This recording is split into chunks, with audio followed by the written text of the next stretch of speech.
আরজিকর কাণ্ডে মুখ্যমন্ত্রীর আশ্বাসের পরেই খড়দা থানায় নতুন এফআইআর। ময়না তদন্ত থেকে শেষকৃত্য। অভয়ার বাবার চিঠির ছত্রে ছত্রে চাঞ্চল্যকর অভিযোগ। কাঠগড়ায় পানিহাটির প্রাক্তন বিধায়ক নির্মল ঘোষ সহ ৩। এবার শুনুন সেই অভিযোগপত্র, মেয়ে হারানো বাবার যন্ত্রণার কথা। মাননীয় বড়বাবু, খড়দহ থানা। মহাশয়, আমি অভয়ার হতভাগ্য পিতা। 2024 সালের 9ই আগস্ট আরজিকর হাসপাতালে আমার মেয়ের অস্বাভাবিক মৃত্যুর খবর পাই। মৃত্যুর কারণ নিয়ে শুরু থেকেই শাসক দলের ভূমিকা ও ঘটনা প্রবাহ নিয়ে আমার মনে প্রবল সন্দেহ ছিল।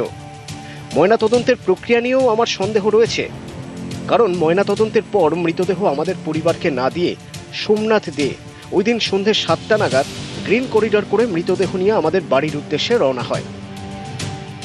সেই সময়ই পানিহাটির তৎকালীন বিধায়ক নির্মল ঘোষ, 17 নম্বর ওয়ার্ডের কাউন্সিলর সোমনাথ দে, প্রাক্তন কাউন্সিলর সঞ্জীব মুখার্জি এবং দলের অন্যান্য কর্মীরা আমার বাড়িতে উপস্থিত হন।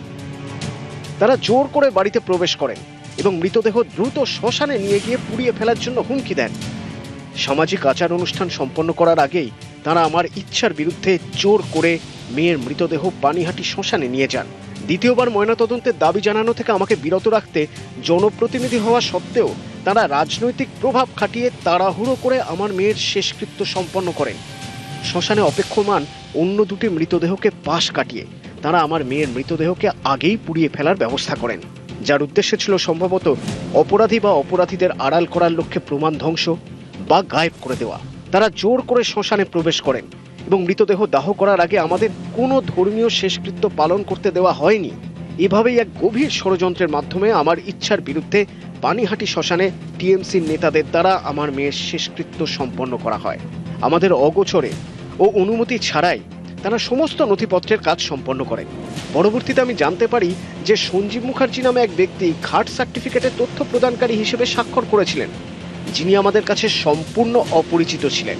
আপনাকে অনুরোধ জানাচ্ছি এই বিষয়টি নিয়ে পুঙ্খানুপুঙ্খ তদন্ত করার এবং যারা এর জন্য দায়ী তাদের বিরুদ্ধে যথাযথ আইনি ব্যবস্থা গ্রহণ করার।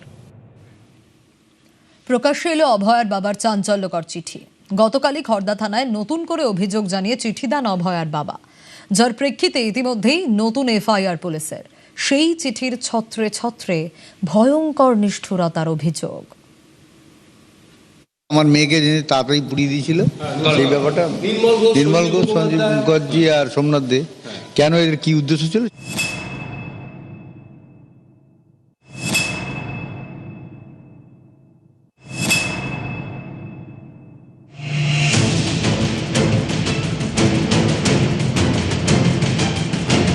আরজিকর কাণ্ডে আগেই 3 আইপিএস অফিসারের ভূমিকা আতশ কাচের তলায়। এবার খড়দা থানায় অভয়ের বাবার নতুন অভিযোগের প্রেক্ষিতে পানিহাটির প্রাক্তন তৃণমূল বিধায়ক সহ 3 জনের বিরুদ্ধে দায়ের হলো এফআইআর। স্ক্যানারে নির্মল ঘোষ, সোমনাথ দে ও সঞ্জীব মুখোপাধ্যায়। অভয়ার ঘটনায় ঠিক কি ভূমিকা ছিল এই 3 জনের? কন্যাহারা বাবার অভিযোগপত্রে শিউরে ওঠার মতো বিবরণ। অভয়ার বাবা লিখেছেন, 2024 সালের 9ই আগস্ট আরজিকরে ময়নাতদন্তের পরে তার মেয়ের মৃতদেহ নিয়ে গ্রিন করিডর করে বাড়ির দিকে রওনা দেন 17 নম্বর ওয়ার্ডের তৃণমূল কাউন্সিলর সোমনাথ দে। ঘড়িতে তখন সন্ধে 7টা। অভয়ার বাবার দাবি, পানিহাটির সে সময়ের বিধায়ক নির্মল ঘোষ, প্রাক্তন কাউন্সিলর সঞ্জীব মুখার্জি সহ অন্যরা তাঁর বাড়িতে জোর করে ঢোকেন, দ্রুত শ্মশানে গিয়ে মৃতদেহ দাহ করার জন্য হুমকি দেন বলে অভিযোগ। এরাই হচ্ছে সেই মানুষ যারা আমার মেয়েকে দ্রুততার সঙ্গে এনে তথ্য প্রমাণ লোপাটের যে হয়েছে তার শেষ তথ্য প্রমাণ লোপাটকারী। অভিযোগপত্রে অভয়ার বাবা লিখেছেন, শেষ যাত্রার সময় সামাজিক আচার অনুষ্ঠান করার আগেই জোর করে তার মেয়ের মৃতদেহ নিয়ে যাওয়া হয় পানিহাটি শ্মশানে। অভয়ার বাবার দাবি, আগে থেকে 2টি মৃতদেহ শ্মশানে থাকলেও জোর করে আগে অভয়ার শেষকৃত্য সেরে ফেলা হয়। সন্তানহারা মা বাবার সন্দেহ প্রমাণ লোপাট করে অপরাধী বা অপরাধীদের আড়াল করাই ছিল এর উদ্দেশ্য। নির্মল ঘোষ, সোমনাথ দে, সঞ্জীব মুখার্জি আমাদের সঙ্গে প্রতারণা করে আমার মেয়েটাকে পুড়িয়ে দিল এবং ডেড বডি যখন চুল্লিতে ঢুকিয়ে দেওয়া হলো।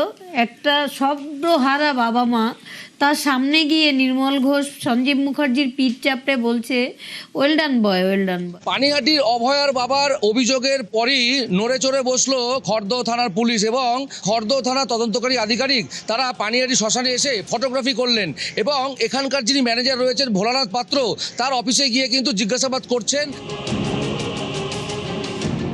অভয়ার বাবা শেখর দেবনাথের দাবি, ঘাট সার্টিফিকেটে তথ্য প্রদানকারী হিসেবে সই করেছিলেন প্রাক্তন কাউন্সিলর সঞ্জীব মুখোপাধ্যায়, যাকে তিনি চিনতেন না।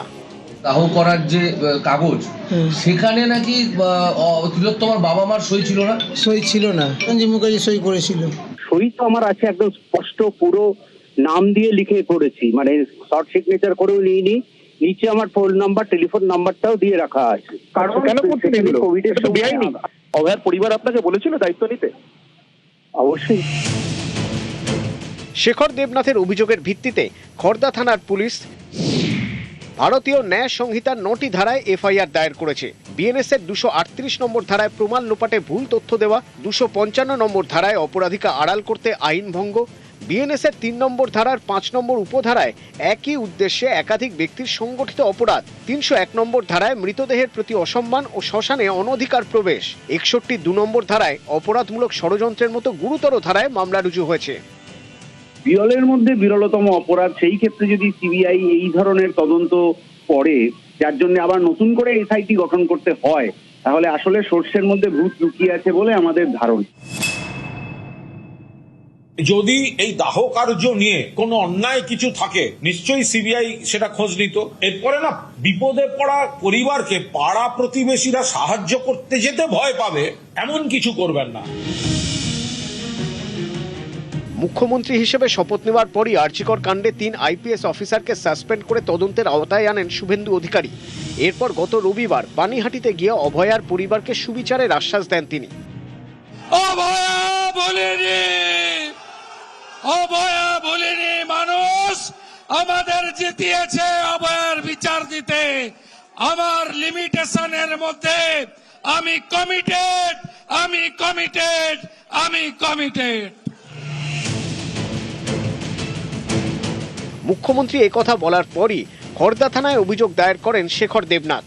এ ব্যাপারে প্রাক্তন তৃণমূল বিধায়ক নির্মল ঘোষ ও পানিহাটির প্রাক্তন চেয়ারম্যান সোমনাথদের কোনো প্রতিক্রিয়া পাওয়া যায়নি। নিউজ 18 বাংলা।